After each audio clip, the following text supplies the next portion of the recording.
अस्सलामुअलैकुम। क्या हाल हैं जनाब। ये देखें कितनी ज़बरदस्त बर्फ़ पड़ रही है इधर हमारे इटली में। जिन जिन लोगों ने देखनी है बर्फ़ तो इटली आ जाएं। और आज यहाँ पे बहुत ज़्यादा बर्फ़ पड़ रही है, बहुत ज़्यादा।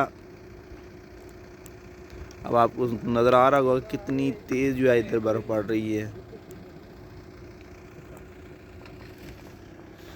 ये देखें बर्फ़ में व्यू देखें।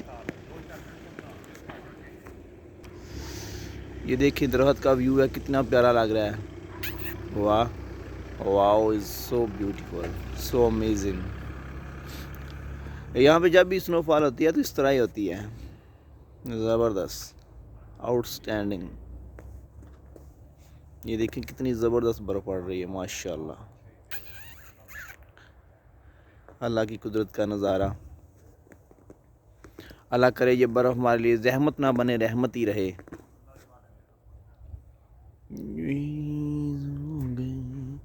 बर्फ़ की चादरों में ज़मीं सो गई, बर्फ़ की चादरों में हर एक हो गया है। वाह।